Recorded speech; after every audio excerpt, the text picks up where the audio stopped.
कुर्सी पे बैठने वालों को जमीन की अहमियत याद रहे, सच दिखाते हैं हम। सच का सामना में आपका एक बार फिर स्वागत है। स्टैंड अप शान-ए-हिंद ये जिस हिस्से में रखा गया है और जहां तक मेरी बात जा रही है, हमारा मकसद इस प्रोग्राम को रखने का ये है कि घर में जो ख्वातीन हैं, घर में जो मर्द हजरात हैं, वो घर में बैठकर हमारी बात सुने और ये शहर 25 सालों से किस हाल को पहुंचा है वो समझे और सोचे। हम यहाँ कोई बहुत पुरजोर तकरीर या कोई जलसे की तकरीर करने के लिए ये प्रोग्राम नहीं कर रहे हैं, मगर ये यकीन है कि 25 साल से जो जोड़ी इस शहर में क़यादत कर रही है, उनकी इतनी हिम्मत नहीं है कि वो आवाम के सामने आकर इस तरह से सवाल और जवाब का कोई प्रोग्राम रख सके।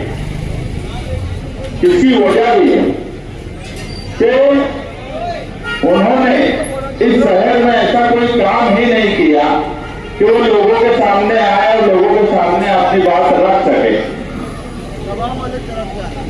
इस शहर को संवारने और बसाने में, इस शहर को मालेगांव बनाने में जिन लोगों ने काम किया, उसमें हारून अंसारी साहब भी थे, निहाल साहब रहे, आयशा हकीम साहिबा रही, शब्बीर सेठ साहब रहे। ये अपने वक्त में एक दूसरे के मुखालिफ तो जरूर रहे, मगर इस शहर को बनाने संवारने में इन सबका कारनामा रहा।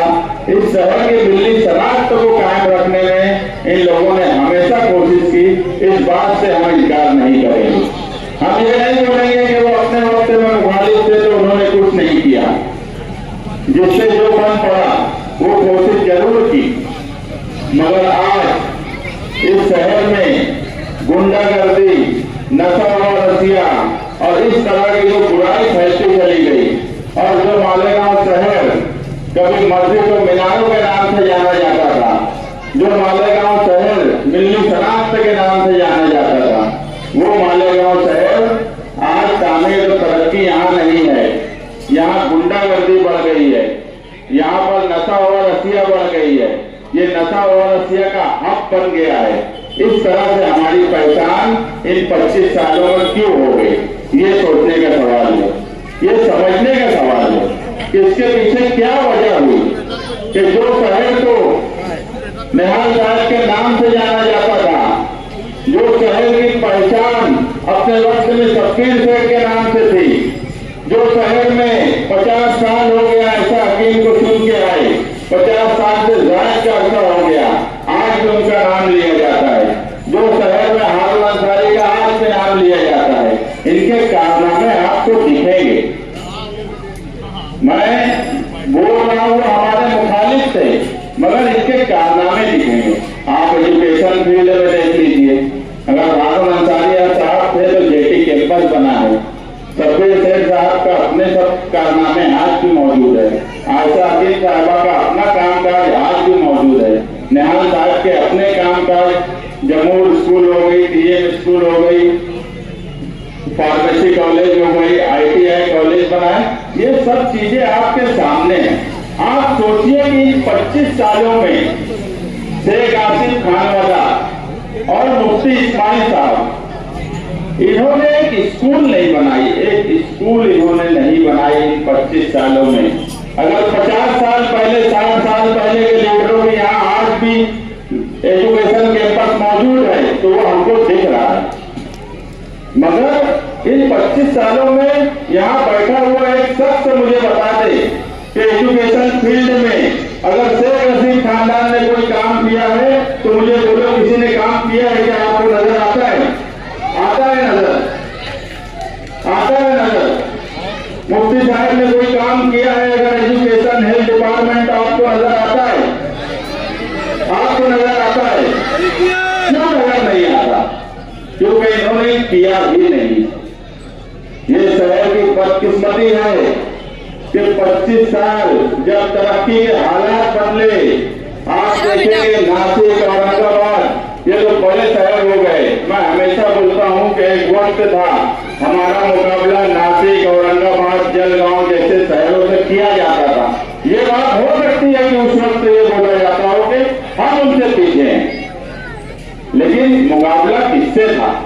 आज आप मालेगांव तालुके के इतराक में देहातों में चले जाइए, वहां की स्कूल प्राइमरी देख लीजिए, वहां की सड़कें देख लीजिए, आउटर में चले जाइए, आउटर की प्राइमरी स्कूल एक बार देख लीजिए, वहां की सड़कें देख लीजिए। आउटर का तो अब ये हाल हो गया कि सड़कें बन गई, ड्रेनेज सिस्टम सही हो गया, हॉस्पिटल तो वहां सरकारी बड़े बड़े बन गए। अब वो जो है तजीमकारी का काम कर रहे हैं जो दिख कर आता है, मगर हमारे शहर में ऐसा कोई भी काम नहीं किया गया। आज भी मैं खुद ये बात बोलता हूं कि असेंबली इलेक्शन की कैंपेनिंग का ये हिस्सा ही नहीं होना चाहिए कि रोड बनना चाहिए, गटर बनना चाहिए, ड्रेनेज सिस्टम होना चाहिए।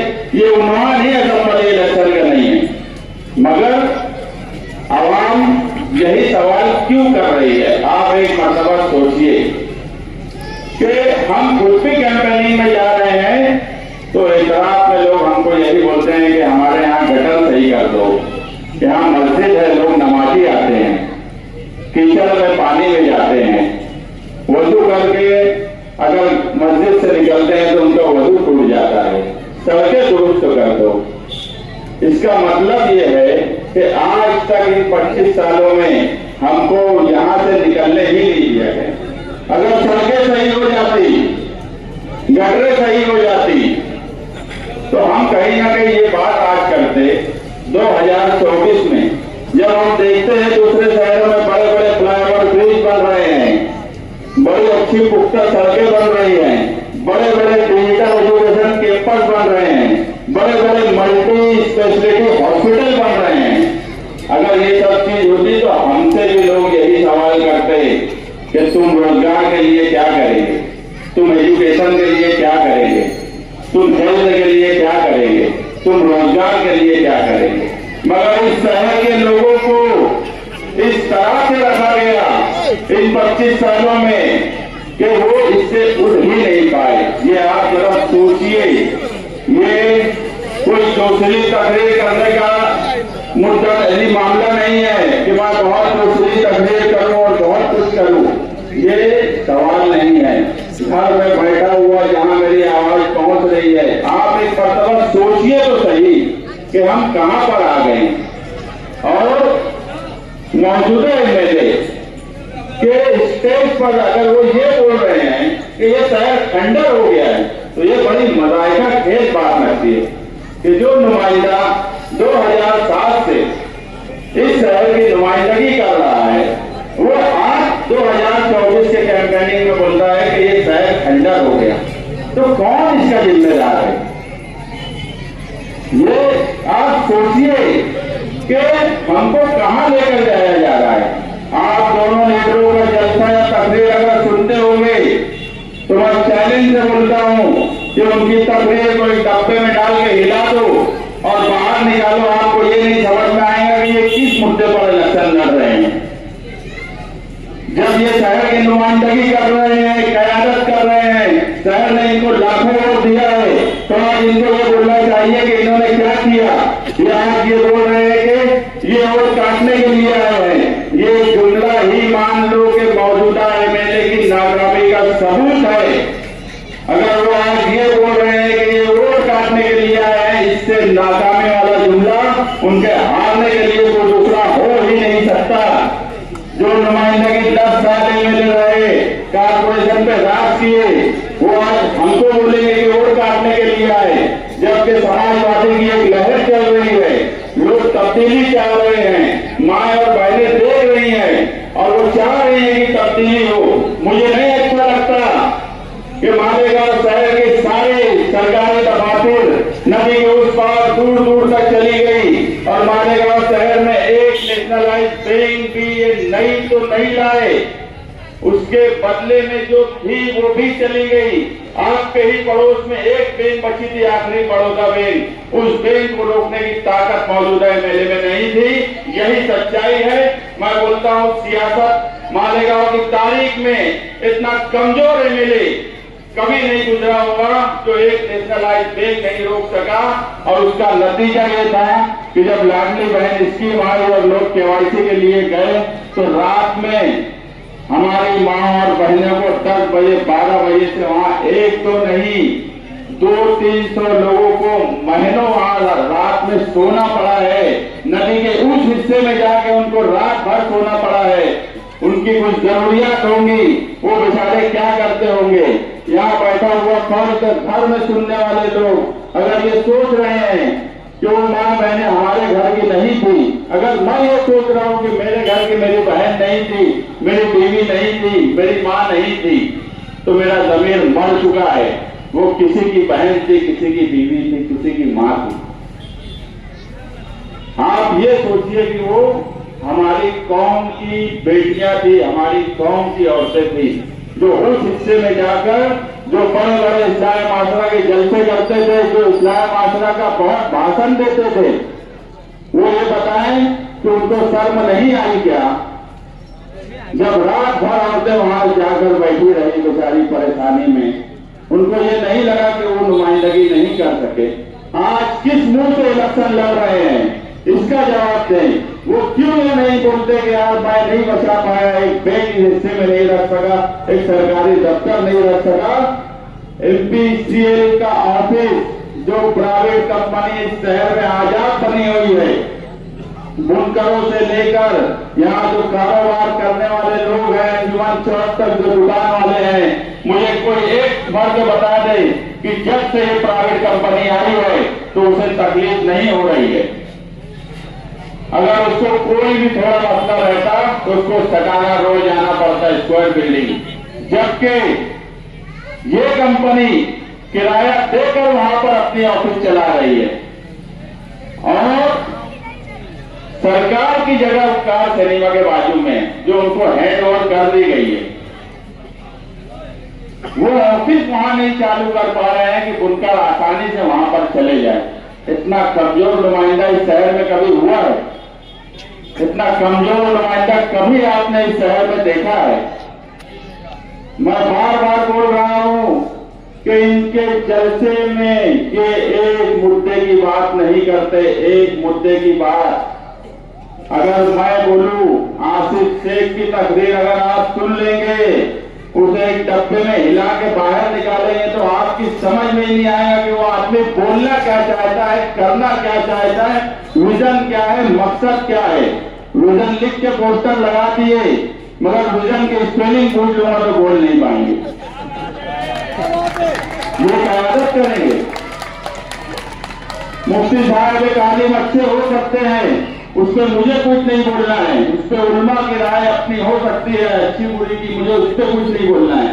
मगर वो सियासी तौर पर बिल्कुल नाकाम एमएलए साबित हुए। मैं सियासी बात उनसे कर रहा हूं, सियासी बात का सियासी जवाब दो। अगर आपको इस शहर ने सियासी ताकत दी थी तो आपका फर्ज था कि उस सियासी ताकत का इस्तेमाल इस शहर के बुनकरों के लिए, इस शहर के मजदूरों के लिए, इस शहर के दुकान वालों के लिए करने की जरूरत आपकी थी।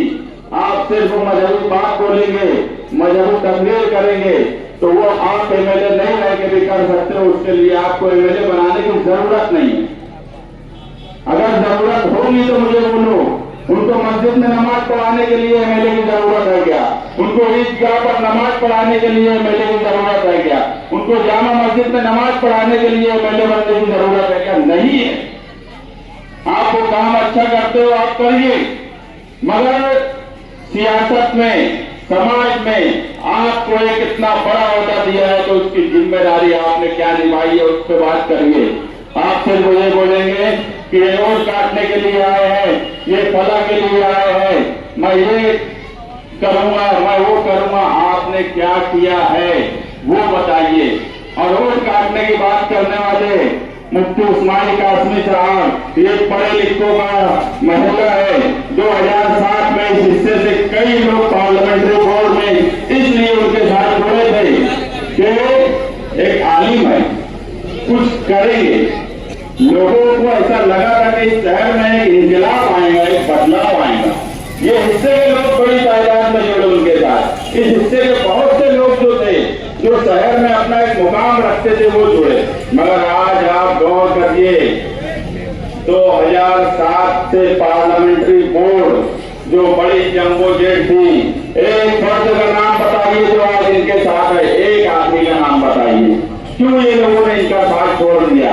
आज उनका स्टेज देख लीजिए मौजूदा एमएलए का, आपको एक ऐसा आदमी नहीं दिखेगा जिसने 2007 में ये सोच कर उनका साथ दिया था कि ये कोई इनकलाब लाएंगे सियासी।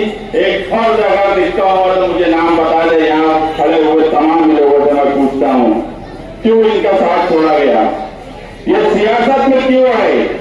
ये भी एक कहानी है। अगर 1999 में ये बात सच नहीं है क्या कि शेख रशीद के हक में मुफ्ती मोहम्मद इस्माइल ने फतवा जारी किया था अखबारात में? ये बात सच है कि नहीं है? ये बात सच है कि नहीं है? 1999 में निहाल साहब के खिलाफ फतवा किसने दिया था? दिए थे? किसके हक में दिए थे? किसके हक में दिए थे? जोर से बोलो जरा। 2004 में किसके हक में फतवा दिया गया था? दिया गया था। उसके बाद सुनो, 2006 में असेंबली कॉन्स्टिट्यूंसी हिस्से में पड़ गई। नदी का वो हिस्सा पहले केम सर्वेश्वर ये मालेगांव शहर में आता था। 2004 के असेंबली का रिकॉर्ड उठा के अखबार में देख ले, मुफ्ती मोहम्मद इस्माइल कासमी साहब भी देख ले।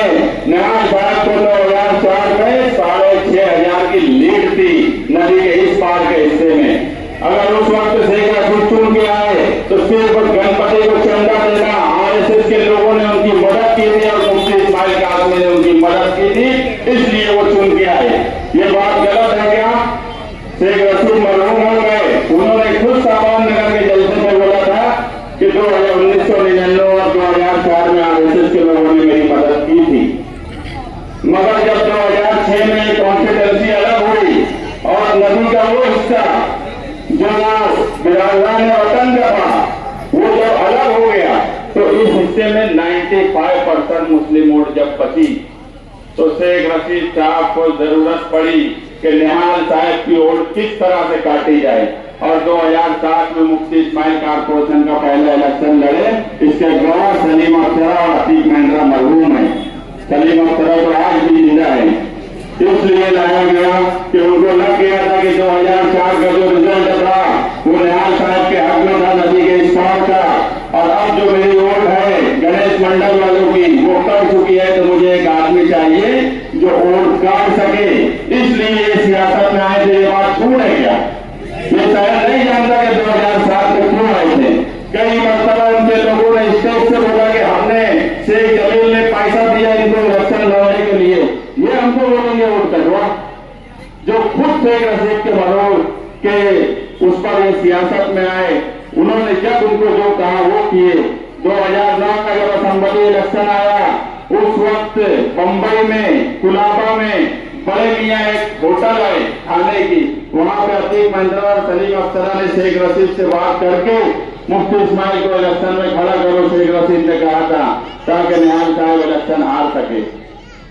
ये खुद हमेशा से इस तरह की बात करते रहे, इस तरह से वोट काटने का काम करते रहे। और आज जब समाजवादियों की एक लहर चल रही है, जब आज पूरे शहर में तब्दीली की एक लहर है, लोग अब चाह रहे हैं कि 25 साल में इस शहर में कुछ नहीं हुआ, इस शहर की मां बहनों के लिए कुछ नहीं हुआ, सवाल परेशानी के। तो जब ये हालत आ गई और लोग तब्दीली चाहने लगे, बदलाव का माहौल बनने लगा, तो तुमने क्या किया? ये छोड़कर इस तरह की गलत बयानी से काम लिया जा रहा है। मैं यहाँ पर बैठे हुए तमाम लोग और जो खड़े हुए लोग हैं और जहाँ तक मेरी आवाज जा रही है, मैं आप लोगों से ये गुजारिश करूंगा कि तब्दीली इस शहर में जरूरी है।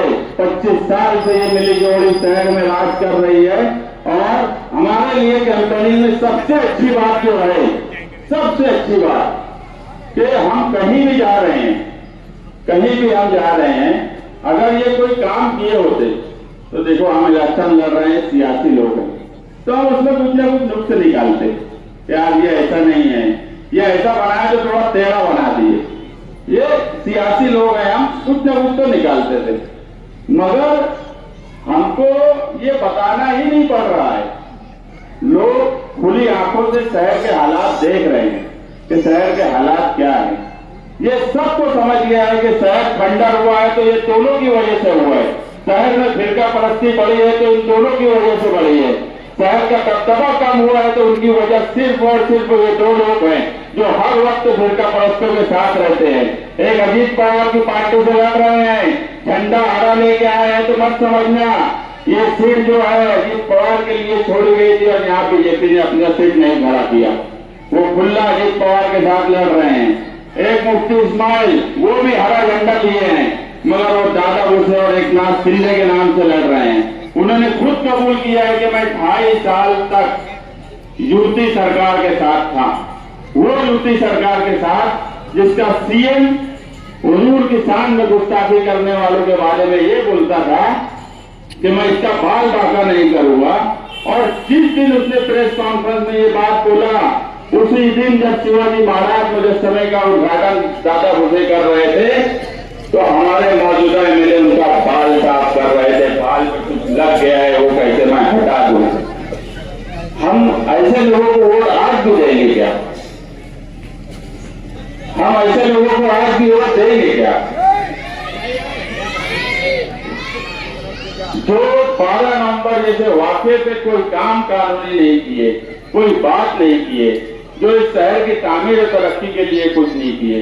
आप एक बात समझ लीजिए कि मुफ्ती इस्माइल कासमी साहब जो है उन्हें ना मराठी आती है ना उन्हें एडमिनिस्ट्रेशन समझता है।